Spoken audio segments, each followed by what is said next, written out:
अस्सलाम वालेकुम। आज वर्ल्ड कप के मैचेस कंप्लीट जी और आखिरी मैच में साउथ अफ्रीका ने खूब धुनाया जी न्यूजीलैंड को 7 विकेटों से और तकरीबन कोई 3 ओवर पहले उन्होंने मैच जीत लिया। 175 का टारगेट चेस कर दिया।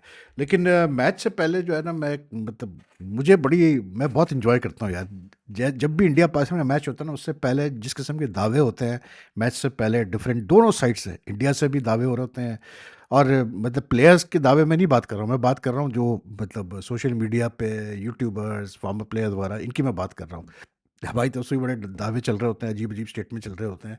और फिर जिस साइड की सारी प्रोडिक्शन गलत आती है वो जब मैच हो जाता है और उनकी प्रोडिक्शन गलत आती है वो जिस तरह से फिर गायब होते हैं सीन से या ठंडे होकर बैठ जाते हैं, वो कमाल होता है यार। मतलब मैं तो अभी तक I have not been able to get my head around it कि फिर होता क्या उनको। लेकिन ये है कि कल का मैच बड़ा है जी। This no two ways about it. Pakistan India even Surya Kumar Yadav today said at the press conference कि आप कितनी भी कोशिश कर लें कि आप इसको treat it like just another match, but it's never another match between Pakistan and India. And it the pressure and the expectation turn it into a very different level of match. तो बात तो वो सही कह रहा है अपनी जगह। लेकिन जो मैं बात कर रहा हूँ जो दावे वगैरह की, मतलब मैं देख रहा था कि यार प्लेयर्स के फैमिलीज भी इन्वॉल्व हो जाती हैं। अब वो अबरार अहमद के भाई का मैं एक स्टेटमेंट पढ़ रहा था, मुझे तो पता भी नहीं था उसका भाई है। शहजाद नाम है उनका। तो उनका आया बयान कि जी वो मीडिया से उन्होंने कहा कि जी अबरार अहमद से जो है वो डरे हुए हैं, इंडिया के बैट्समैन भारतीय बैट्समैन डरे हुए हैं अबरार अहमद से। अच्छा, उनको शायद ये ख्याल आया होगा कि यार उस्मान तारिक की बहुत ज़्यादा बात हो रही है मैच से पहले, मेरे भाई का तो कोई जिक्र ही नहीं कर रहा। तो मैं याद दिला दूं लोगों को कि भाई अबरार अहमद भी है, वो भी कुछ कर सकता है कल के मैच में। और वो सबसे यानी कि क्या इसको बोलते हैं पोटेंट बॉलर है पाकिस्तान का। इसमें कोई शक नहीं कि हमारा सारा फोकस उस्मान तारिक पे जा रहा है, लेकिन भाई अबरार अहमद का भी बड़ा एक की रोल हो सकता है कल के मैच में। फिर आईसीसी ने एक वीडियो क्लिप्स कुछ रिलीज़ की उसकी, जिसमें मतलब इंडियन टीम प्रैक्टिस कर रही है तो सूर्य कुमार यादव जो है वो उसी तरह बिल्कुल उस्मान तारिक की तरह लेफ्ट हैंडर को ईशान किशन को आई थिंक वो आके पॉज करके बॉल डिलीवर कर रहा है। तो उस पर भी बड़े कमेंट्स आए कि जी वो उस्मान तारिक से इतना ख्वाबज़दा है इंडिया के, उन्होंने यानी कि अब उसकी तरह तैयारी करना शुरू कर दी, वो कर दी। I think it's a very good thing if they feel के मतलब उस्मान तारिक तंग कर सकता है, उसका एक्शन थोड़ा सा मतलब it's not what you call it conventional. तो अच्छा है कि उस तरह से बैटिंग कर रहे, just shows the professional approach to everything. ये भी हो सकता था कि Indian team being defending champions and given their track record they could have just said go ठीक है यार, देख लेंगे हम उस्मान तारिक को। लेकिन the fact that they taking him seriously, that's the sign of true professionals. और आई थिंक ये चीज़ तो मतलब हमारे लिए बुरी खबर है, इसलिए कि अगर वो होमवर्क कर रहे हैं उस्मान तारिक के ऊपर तो उस्मान तारिक को कल बड़ा एक्स्ट्रॉर्डनरी जो है कुछ परफॉर्म करना पड़ेगा। देखिए आई मीन आप एक इमोशनल उसमें वेव में और पैट्रियटिज्म के वेव में, मिसप्लेस पैट्रियटिज्म के वेव में आप मतलब तैयार ही नहीं हो टू सी द मतलब कैसे बोलते हैं क्रिकेट की जो रियलिटीज़ हैं। रियलिटी ये है कि यार देखें, इसमें तो कोई दो राय नहीं कि I think even many of the Indians realise this के may be after a long time a Pakistani 11, they will be the Indian team will play a Pakistani 11, which they will not, I think, take lightly. Because even I think the Indians being professionals, they know that this Pakistan team is pretty capable of upsetting them. So they will not take this Indian Pakistan team lightly. I know for a fact कि in recent time जब matches हुए हैं तो Indians ने Pakistan team को इतना कोई तगड़े उस अंदाज से नहीं लिया, लेकिन इस दफ़ा कल लेंगे वो तगड़े अंदाज में। Because this is a good team, it's a very balance team. But at the end of the day I always say this, क्योंकि मैंने इतने पाकिस्तान डे मैचेस कवर किए हैं, टेस्ट मैचेस, वनडेज, T20s, कि I know this for a fact कि cover के अलावा देखा भी है, फॉलो भी किया है, कि I know for a fact जो सबसे बड़ा फैक्टर मैटर करता है ना इंडिया पाकिस्तान के मैचेस में, it's the response of players to the pressure that come with these matches. That's the main thing. अगर प्रेशर हैंडल करने की आपके अंदर मतलब सलाहियत है और कल के पर्टिकुलर दिन पे अगर हमारे प्लेयर्स प्रेशर हैंडल कर लेते हैं तो they have a very good chance of winning the match. लेकिन हमने देखा कि ये प्रेशर कितना मतलब डिस्ट्रक्टिव हो सकता है कि आप याद करें जो लास्ट T20 वर्ल्ड कप हुआ था उसमें पाकिस्तान इंडिया का जब मैच हुआ तो I think Pakistan had bowled out restricted और बोल्ड आउट इंडिया टू 127 और 126 if I am not mistaken, but we couldn't even achieve that target. We finished I think 7 runs short of the target and lost the match by 7 runs. It was all pressure. Because at one stage if I recall Babar जिस तरह out हुआ, रिजवान इतनी लंबी batting करने के बाद जिस तरह आउट हुआ, सब प्रेशर होता है। तो ये जो इंडिया पासिंग का मैच होता है ना, it's all about pressure, it's not about the कैसे बोलते हैं कि एक प्लेयर कितना अच्छा है, स्किलफुल है, वो सब अपनी जगह। उस लिहाज से आप देखें तो इंडिया के बैटिंग ज़्यादा एक्सपीरियंस है, ज़्यादा स्किलफुल है, वो अपनी जगह।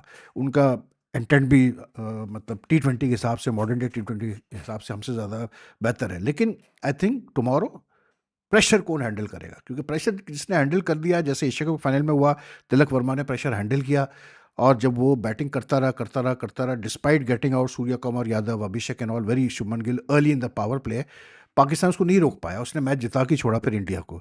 तो that's what I mean when I talk about pressure. So I think whoever handles the pressure tomorrow, that will be the key. That's it. बाकी तो दोनों टीमें यार, आप देखें तो बैटिंग में एज है इंडिया को, लेकिन बॉलिंग दोनों की बराबर बराबर है, और ऐसा कोई ज़्यादा फ़र्क नहीं है। Only thing is like I keep on saying कि जो मतलब ओपनर्स में भी मुझे इतना ज़्यादा फ़र्क नहीं आता, क्योंकि सायम और साहब ज़्यादा also quite capable of being destructive on the day. लेकिन it's the 3, 4 and 5th positions which are bothersome, जहाँ पर इंडिया को एज है हमारे ऊपर, क्योंकि उनके पास 3, 4, 5 में तिलक वर्मा, हार्दिक पांड्या वगैरह, ये काउंट होते हैं। These are very good players. हमारे 3, 4, 5 है, वो सलमान अली आगा है, बाबर है, और उस्मान है। सलमान अली आगा जिस तरह से खेल रहा है, अब सबको नज़र आ रहा है कि वो उसने तय कर लिया है कि भाई मैंने तो हर बॉल पे ही मारना है, तो he if he comes off he will come off very well. Secondly जो बाबर है, बाबर अब किस मतलब मेंटालिटी से कल खेलता है, उसकी मतलब स्किल, उसकी टेक्निक पे तो कोई दो सवाल नहीं है। It's just the way he paces his innings, that is what will matter tomorrow. और तीसरा जो उस्मान खान है, I mean we know it कि उस्मान खान उस लेवल का शायद नहीं है जो कि दूसरे टीमों के विकेट कीपर बैट्समैन है, लेकिन देखते हैं क्या होता है। तो I think the middle order में इंडिया को एक एडवांटेज मिलेगा, बहुत बड़ा एडवांटेज मिलेगा। लेकिन मज़ा आता है यार देख के, ये जो चलता रहता है दोनों मुल्कों के दरमियान, लोगों के दरमियान, वो कहता है ये होगा वो, और ऐसे ऐसे बड़े बड़े बुलंद दावे किए जाते हैं कि बंदा हैरान रह जाता है। और अब तो ये हो गया है कि भाई अब तो जैसे पहले मैं बात कर रहा था अपनी पिछली वीडियो में, मैंने बात की कि जी हरभजन सिंह और उसका चल रहा है तनवीर अहमद का सोशल मीडिया पे आपस में, तो अब तो ये हो गया कि हमारे भी प्लेयर्स आपस में ही, फॉर्मर प्लेयर जो है लड़ रहे हैं। खैर उस पर मैं बाद में डिटेल में बात करूंगा। लेकिन ये है कि आई जस्ट थिंक यार it's not good, farmer players का इस तरह से मतलब इंटेंगल्ड होना, क्योंकि आई keep on repeating again and again, ये फॉर्मर प्लेयर्स यार रोल मॉडल्स होते हैं मतलब बच्चों के लिए जो कि क्रिकेट खेलना शुरू करते हैं। वो इनको देखते हैं, इवन पुराने प्लेयर्स को देखते हैं, तो उनको सब पता होता है कि यार ये क्या है, क्या इसने किया क्या नहीं किया। तो it's very necessary to avoid this things. लेकिन बहरहाल we'll discuss that in detail tomorrow. बाकी like the press conference today were very like what do call it, जैसे मैंने अपनी पिछली वीडियो में कहा कि बड़ा कूल तरीके से सलमान अली यादव ने हैंडल किया प्रेस कॉन्फ्रेंस को, और उसी तरह सुरैया कुमार यादव की प्रेस कॉन्फ्रेंस जो थी आज की, it was in total contrast to the sort of press conferences he had in Asia Cup. कोई बिटरनेस मुझे नज़र नहीं आई, और सुना यही है कि अभी मैं डॉक्टर नुमान के साथ शो कर रहा था, तो वो यही कह रहे थे कि भाई हैंडशेक कल होगा, तो may be tomorrow will see a better मतलब environment in the match and all. But I just hope कि वो बेटर इन्वायरमेंट का मतलब ये नहीं हो कि एक दूसरे के गले लग रहे हो और कॉम्पिटेटिव एज ही खत्म हो जाए मैच का, वो खत्म नहीं होना चाहिए, because people want to see a good contest and hopefully the weather holds off. तो ये है कि मैच अच्छा हो और मज़ेदार मैच हो। बाकी तो यार मतलब सीधी सी बात है, ये वर्ल्ड कप जो अभी T20 वर्ल्ड कप में, I am a bit surprise के sort of turn out we are seeing for the matches. आज इंग्लैंड स्कॉटलैंड का मैच मैंने देखा, फिर साउथ अफ्रीका उसका मैच देखा, तो अच्छा खासा क्राउड आ रहा है, मतलब specially at the Indian venues we seeing very good crowd, not in fact even when the home teams are not involve, so that's a very good sign कि मतलब वर्ल्ड कप में इस तरह से लोग इंटरेस्ट ले रहे हैं। But then tomorrow's match should set the pace, पता चलेगा क्या मतलब ये वर्ल्ड कप कितना वो होता है, क्या कामयाबी होती है। लेकिन अभी डॉक बता रहे थे कि इंडिया में खास करके कोई $78,000 का 10 मिनट का ऐड का स्लॉट बिक रहा है इंडिया में। सोचें आप ज़रा यार, मतलब 78,000 मतलब पता नहीं कितने हो जाते हैं यार, अगर आप 40 मिनट टोटल कमर्शियल टाइम होता है, तो उसमें से अगर आप 25 मिनट भी निकाल लें एड्स के लिए, तो सोचें आप कहाँ से कहाँ तक पैसा, मिलियन में चला जाता है पैसा। बाकी जो आज मैचेस हुए हैं, अच्छा एक चीज़ मैं ज़रूर यहाँ पर कहूँगा भाई कि जो एक अच्छी चीज़ है वो ये है कि सारे बोर्ड ऑफिशियल्स पहुँच गए हैं कोलंबो। तो टुमारो जो मुझे पता चला है कि कल एक पीस मीटिंग होने वाली है भाई, जिसमें चीज़ें जो है वो जो कुछ भी हुआ है अभी उसको सॉर्ट आउट किया जाएगा। लेकिन coming to the matches today, like I said earlier कि England were not impressive at all. England पता नहीं क्या उनके साथ हो रहा है, लेकिन वो मज़ा नहीं आ रहा। लेकिन जो साउथ अफ्रीका की आज परफॉर्मेंस थी, it was very very what do call it like, उनकी जो इतनी अथॉरिटेटिव परफॉर्मेंस उन्होंने दी आज न्यूजीलैंड के खिलाफ, जबकि न्यूजीलैंड बहुत अच्छी टीम है। It was surprising to me because specially कि अगर आप साउथ अफ्रीका देखो तो साउथ अफ्रीका का वो स्पिन ऑप्शन नहीं है जो कि दूसरी टीमों के पास है। वो इतने ऑप्शंस भी नहीं है स्पिन के जो दूसरी टीमों के पास है। वो ज़्यादा रिलाई करते हैं अपने फास्ट बॉलर्स पे और पार्ट टाइमर्स वगैरह पे। लेकिन यार, to restrict New Zealand to 175, at one stage it looked like New Zealand might go closer to 190 200, but 175 पे रिस्ट्रिक्ट करके 175 एक अच्छी टीम के खिलाफ आप चेस करें तो इतना आसान होता नहीं है। But the with the way they did it, और जिस तरह से एडम मार्कम ने आज 86 रन किए हैं and just of 44 ball, 4 sixes, 8 fours, 195 की स्ट्राइक रेट्स है। I mean it was like very slick performance from South Africa. South Africa, we shouldn't forget they are the losing finalists of the last T20 World Cup, but in recent time, since they won the World ICC World Test Championship, in fact, last year, even before that, this team has really undergone a big transformation. मतलब इनको ऐसा लगता है जैसे इनको believe आ गया कि हम हर चीज़ में जीत सकते हैं, हर एक के खिलाफ जीत सकते हैं, किसी भी फॉर्मेट में जीत सकते हैं। No wonder they like Pakistan में वो ड्रॉ करके गए टेस्ट सीरीज, इंडिया में उन्होंने टेस्ट सीरीज जीत ली। It just shows their like confidence. लेकिन आज तो जिस तरह से, मतलब what I like the best part about the chase was कि मार्करम खड़ा हुआ है। अब उनको नज़र आ गया सबको कि यार हमारा कप्तान खेल रहा है और अच्छा खेल रहा है। जो आ रहा है वो उसने अपना एक बनाया हुआ है कैमियो रोल अपने लिए उसने सेट किया हुआ है, और सब आके टक टक टक टक करके 20-25 करके जा रहे हैं। लेकिन वो इस पेस पे करके जा रहे हैं कि मार्करम पे प्रेशर ना आए और वो अपना खड़ा रहे एंड में, और वो एंड तक खड़ा रहा 86 नॉट आउट। उसमें आप देखें कि क्विंटन डिकॉक 14 गेंदों पे 20 रन करके आउट हुआ। रायन रिकल्टन 11 गेंदों पे 21 रन करके आउट हुआ।